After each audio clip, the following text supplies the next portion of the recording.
Welcome to my channel. ఈ వీడియోలో present 485 visa temporary graduate visa ఆస్ట్రేలియాకి ఎలా అప్లై చేయాలో చెప్తాను. అప్లై చేసే ముందు మనకు కావాల్సిన డాక్యుమెంట్స్ ఏంటి, అవి ఉంటేనే అప్లై చేయాలి, లేదంటే wait for until that complete. నేను ఒక్కొక్కటిగా complete check list step by step చెప్తాను. ప్రజెంట్ వీడియోలో మనకు department of home affairs requirements ఏంటి ఈజీగా చెప్తాను. ఫస్ట్గా మనకు వ్యాలిడ్ ముందుగా ఉండాలి. పాస్పోర్ట్ వ్యాలిడ్ అయి ఉండాలి. అది మినిమం 6 months వ్యాలిడిటీ అయి ఉండాలి.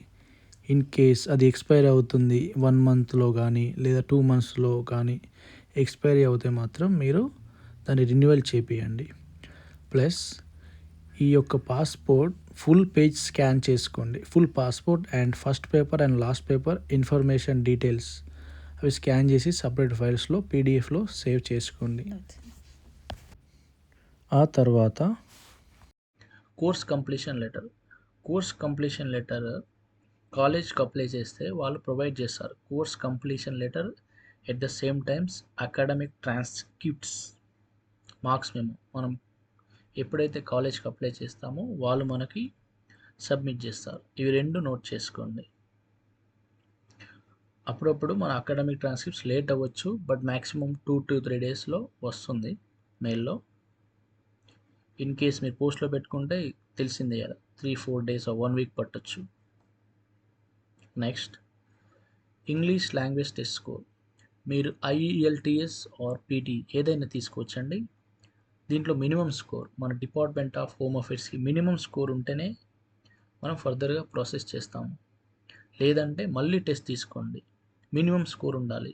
ఎక్కువ స్కోర్ ఉన్నా పర్లేదు, మినిమం అయితే మినిమం 6 స్కోర్ అలా. ఒకసారి డిపార్ట్మెంట్ ఆఫ్ హోమ్ ఆఫీస్లో క్లియర్ అప్డేట్ ఉంటుంది. మనం అందులో క్లియర్గా చూపిస్తారు మనకు ఎంత అవసరం ఉందనేది. Next, Australian federal police clearance certificate. ఈ Australian police clearance federal certificate మనం అప్లై చేసిన తర్వాత 24 hours ఇష్యూ అవుతుంది.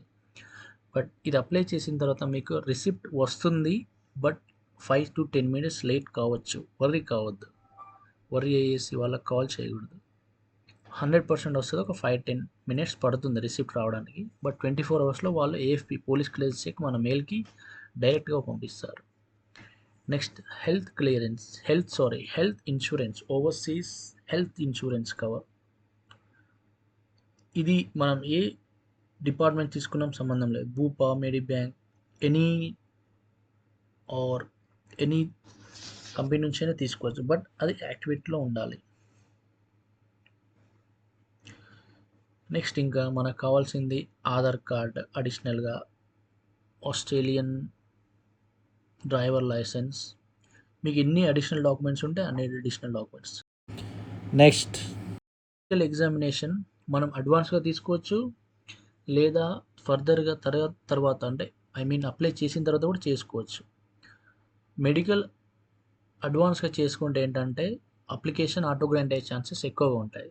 లేదు, అప్లై చేసిన తర్వాత మెడికల్ ఎగ్జామినేషన్ చేసుకున్నా పర్లేదు. ఎప్పుడైతే మెడికల్ వాళ్ళు డిపార్ట్మెంట్ ఆఫ్ హోమ్ అఫైర్స్కి సబ్మిట్ చేస్తారో అన్ని క్లియర్గా ఉంటే వీసా గ్రాంట్ అవుతుంది.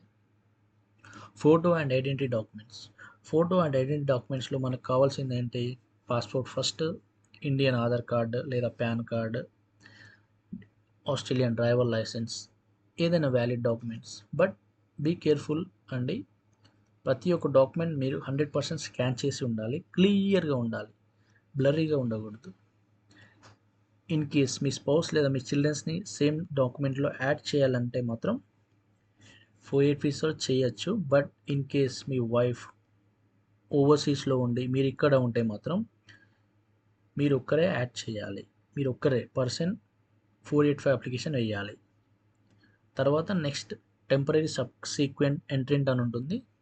దాంట్లో మళ్ళీ మీ స్పౌస్ కానీ మీ చిల్డ్రన్ ఫారెన్లో ఓవర్సీస్లో ఉంటే వాళ్ళకి అప్లికేషన్ వేయాలి. ఈ 485 వీసాలో వేయకూడదు. ఇన్ కేస్ వాళ్ళు ఇక్కడే మీతోనే ఉంటే మాత్రం వేయచ్చు. డాక్యుమెంట్స్ అన్నీ రెడీ ఉన్న నెక్స్ట్ వీడియోలో మళ్ళీ కలుసుకుంటాను. మొత్తం అందులో క్లియర్గా చెప్తాను వీసా అప్లికేషన్ ఎలా. ఏమైనా డౌట్స్ ఉంటే పింగ్ చేయండి లేదా కామెంట్ చేయండి. Thanks for watching. Please subscribe.